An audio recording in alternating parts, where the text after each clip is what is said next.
സൈനികർ, യസീദികൾ, പ്രദേശവാസികൾ എന്നിവരുടെ കുഴിച്ചുമൂടപ്പെട്ട 4000-ഓളം മൃതദേഹങ്ങൾ, 150 മീറ്റർ ആഴത്തിലും 110 മീറ്റർ വീതിയുമുള്ള ശവക്കുഴി. ഇസ്ലാമിക തീവ്രവാദ സംഘടനയായ ഇസ്ലാമിക് സ്റ്റേറ്റിന്റെ തീവ്രവാദികൾ കുഴിച്ചുമൂടിയ സാധാരണക്കാരുടെ കുഴിമാടങ്ങളുടെ ആരെയും ഞെട്ടിക്കുന്ന കഥയാണ് ISIയുടെ സ്വയം പ്രഖ്യാപിത തലസ്ഥാനമായ മൊസൂളിൽ നിന്നും ഏകദേശം 20 കിലോമീറ്റർ മാത്രം തെക്കായി സ്ഥിതി ചെയ്യുന്ന അൽ ഖസ്വയിൽ നിന്നും വരുന്നത്. ഈ പ്രദേശം കുഴിച്ചുള്ള പരിശോധന ഓഗസ്റ്റ് 10 മുതൽ ആരംഭിച്ചത് മുതൽ ഈ നിമിഷം വരെയും കേൾക്കുന്നത് ആരെയും ഞെട്ടിക്കുന്ന കഥകളാണ്. മനസാക്ഷിയെ മരവിപ്പിക്കുന്ന രംഗങ്ങളാണ് ഖഫ്സയിൽ കാണുന്നത്. ജുഡീഷ്യറി, ഫോറൻസിക് വിഭാഗം, ഇറാഖി രക്തസാക്ഷി ഫൗണ്ടേഷൻ എന്നിവർ സംയുക്തമായി നടത്തുന്ന പരിശോധന ആരുടെയും നെഞ്ചുപൊള്ളിക്കുന്നതാണ്.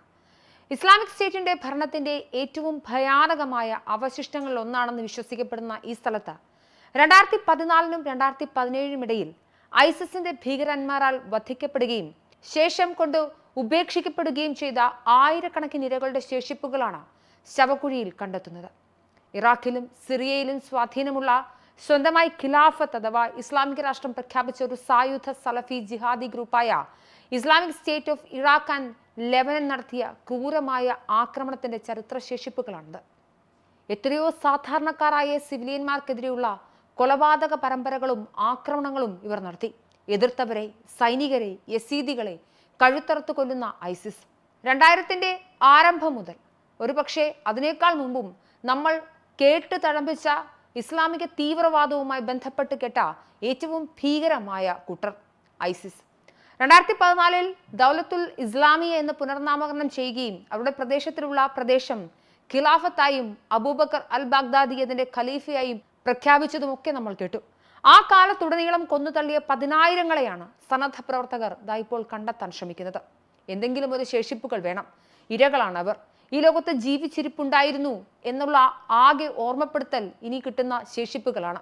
കൊല്ലപ്പെട്ടു എന്ന് വിചാരിക്കുന്ന ആളുകളുടെ ബന്ധുക്കളിൽ നിന്നും DNA ഫലങ്ങൾ ശേഖരിച്ച ആരൊക്കെ മരണപ്പെട്ടു എന്ന് കണ്ടെത്താനുള്ള ശ്രമമാണ് വിഫലമായേക്കാം. പക്ഷേ കണ്ടെത്തിയത് ഐസിസിന്റെ കൊടും ക്രൂരതയാണ്.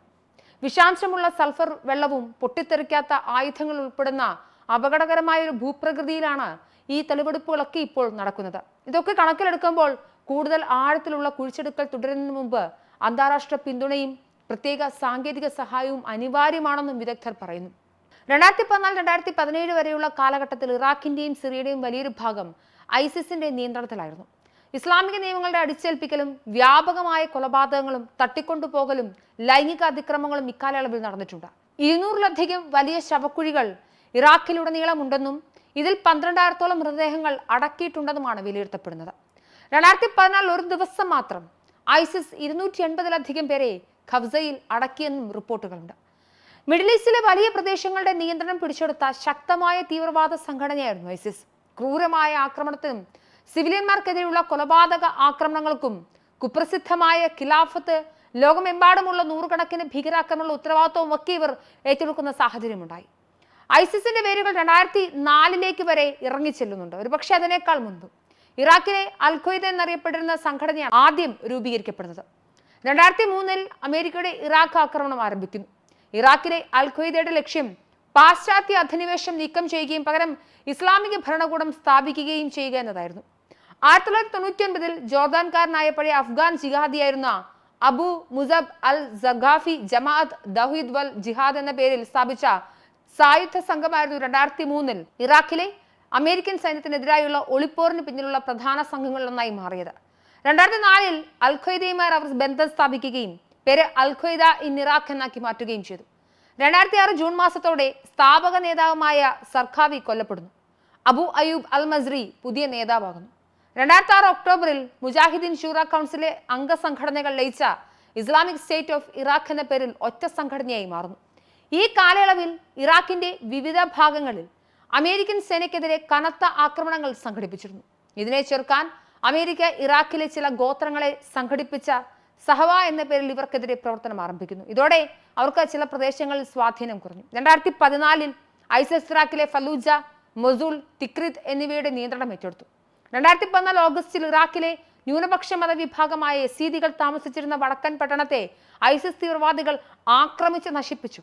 നൂറുകണക്കിന് ആളുകളെ കൊന്നു. സ്ത്രീകളെ ബലാത്സംഗം ചെയ്ത് അടിമകളാക്കി. മതപരിവർത്തനം നിർബന്ധിതമാക്കി പതിനായിരക്കണക്കിന് ലക്ഷക്കണക്കിന് യസീദികളെ അവരുടെ വീടുകളിൽ നിന്നും പലായനം ചെയ്ത് രക്ഷപ്പെട്ട് ഓടേണ്ടി വരുന്ന സാഹചര്യം ഉണ്ടാക്കി. ഈ ആക്രമണ പരമ്പരകൾ അന്താരാഷ്ട്ര മാധ്യമങ്ങളിൽ പ്രചരിക്കുകയും ഐസിസ് ഉപയോഗിച്ച ക്രൂരമായ തന്ത്രങ്ങൾ ലോകമെമ്പാടും ശ്രദ്ധിക്കപ്പെടുകയും ചെയ്തു. 2014 അൽ ഖ്വയ്ദ ഐസിസുമായുള്ള ബന്ധം വിച്ഛേദിക്കുകയും ഈ ഗ്രൂപ്പ് ഔപചാരികമായി അവരെ നിരസിക്കുകയും അവരുടെ പ്രവർത്തനങ്ങൾ നിരസിക്കുകയും ഒക്കെ ചെയ്യുന്നുണ്ട്. സിറിയയിൽ ആഭ്യന്തര യുദ്ധം ആരംഭിച്ചപ്പോൾ ISIS സിറിയൻ സൈന്യത്തിനെതിരെ പോരാടുകയും മേഖലയിലുടനീളം ശക്തി പ്രാപിച്ചു. അങ്ങനെയാണ് ഐസിസ് എന്ന് പുനർനാമകരണം ചെയ്യപ്പെടുന്നത്. അതായത് Islamic state of Iraq and Syria. പരസ്യമായി വധശിക്ഷ ചെയ്യുക, ബലാത്സംഗം ചെയ്യുക, ശിരച്ഛേദം ചെയ്യുക, കുരിശുമരണം നടത്തുക എന്നിവ ഉൾപ്പെടെയുള്ള അതിക്രൂരമായ ആക്രമണം നടത്തിയതിന് ഐസിസ് ലോകമെമ്പാടും ശ്രദ്ധിക്കപ്പെടുന്ന സാഹചര്യമുണ്ടായി. ക്രൂരമായ കൊലപാതകങ്ങൾ വീഡിയോയിൽ പകർത്തി, അതായത് മനുഷ്യനെ പച്ചയ്ക്ക് കഴുത്തറക്കുന്ന ദൃശ്യങ്ങൾ വീഡിയോയിൽ പകർത്തി ഓൺലൈനിൽ പ്രദർശിപ്പിച്ചു. അങ്ങനെയാണ് ഐസിസ് അഴിഞ്ഞാടിയത്. 2014 ഓഗസ്റ്റിൽ വ്യാപകമായി പ്രചരിപ്പിക്കപ്പെട്ട ഐസിസ് ആക്രമണങ്ങളിലൊന്ന് സംഘത്തിലെ ചില തീവ്രവാദികൾ US പത്രപ്രവർത്തകനായ ജെയിംസ് ഹോളിയെ കഴുത്തറുത്ത് കൊലപ്പെടുത്തിയതാണ്. അത് യൂട്യൂബിൽ അപ്ലോഡ് ചെയ്യുകയും ചെയ്തു. പിന്നീട് ഒരു മാസത്തിന് ശേഷം US പത്രപ്രവർത്തകൻ സ്റ്റീവൻ സൗത്ലോഫിന്റെ തല വെട്ടുന്ന മറ്റൊരു വീഡിയോയും ഐസിസ് പുറത്തുവിട്ടു. തട്ടിക്കൊണ്ടുപോയ മാധ്യമപ്രവർത്തകരുടെയും അന്താരാഷ്ട്ര സഹായ പ്രവർത്തകരുടെയും കഴുത്തറക്കൽ കാണിക്കുന്ന ഭയാനകമായ വീഡിയോകളുടെ പരമ്പര തുടർന്നുള്ള മാസങ്ങളിൽ ഇവർ നടത്തി. ഇറാഖിൽ നിന്നുള്ള US പിന്മാറ്റത്തിന് ശേഷം ഐസിസ് ഈ മേഖലയിലൊക്കെ പിടിമുറുക്കുന്നുണ്ട്. ഇറാഖിന്റെ 1/4 ഭാഗവും സിറിയയുടെ ഗണ്യമായ ഭാഗവും ചേർത്ത് സ്വന്തം ഭരണകൂടം സ്ഥാപിച്ചു. അതിന്റെ പരമാധികാരിയായി ബാഗ്ദാദി സ്വയം പ്രഖ്യാപിച്ചു. ലോകശ്രദ്ധയിൽ വന്ന ശേഷം ബാഗ്ദാദി ജനമധ്യത്തിൽ പ്രത്യക്ഷപ്പെട്ട ഏക സന്ദർഭം ഇറാഖിലെ മൊസൂളിൽ നടത്തിയ രാഷ്ട്രപ്രഖ്യാപന വേളയിലായിരുന്നു. ഇറാഖിലെയും സിറിയയിലെയും IS വിരുദ്ധ ശക്തികളും US സഖ്യസേനയും ഒക്കെ രംഗത്തിറങ്ങിയതോടെ ഐസിസിന്റെ ശക്തി ക്ഷയിക്കുന്നുണ്ട്. പിന്നീട് അധീന മേഖലകൾ പലതും നഷ്ടമായി. ISന്റെ മുതിർന്ന നേതാക്കൾ ഏറെയും കൊല്ലപ്പെട്ടു. ഒടുക്കം US സൈന്യത്തിന്റെ ഭാഗമായ ജോയിന്റ് സ്പെഷ്യൽ ഓപ്പറേഷൻസ് കമാൻഡോ സംഘത്തിലെ ഡെൽറ്റ ടീം 2 മണിക്കൂർ നീണ്ട ഓപ്പറേഷൻ നടത്തുന്നുണ്ട്. 2019 ഒക്ടോബർ 27 സൈനിക നീക്കത്തിനിടെ അബൂബക്കർ അൽ ബാഗ്ദാദി സ്വയം പൊട്ടിത്തെറിച്ച് മരിച്ചു. ഇതോടൊപ്പം 3 കുട്ടികൾ മരിച്ചതായി പിന്നീട് ലോകത്തോട് ട്രംപ് വിളിച്ചു പറഞ്ഞു. അങ്ങനെയാണ് ഐസിസ് ക്ഷയിക്കാൻ തുടങ്ങുന്നത്. ഐസിസിന്റെ പല അലയൊളികളും ലോകത്തിന്റെ വിവിധ ഭാഗങ്ങളിൽ ഇപ്പോഴും കേൾക്കുന്നുണ്ട്, പല പേരുകളിൽ. എന്തായാലും ഇറാഖിൽ ഇപ്പോൾ നടക്കുന്ന ഖനനം അത് ആരുടെയും മനസ്സിനെ മരവിപ്പിക്കുന്ന ഒന്നാണ്. ഒരു തെറ്റും ചെയ്യാത്ത സാധാരണക്കാരായ മനുഷ്യരുടെ കുഴിമാടങ്ങൾ പരതുകയാണ്.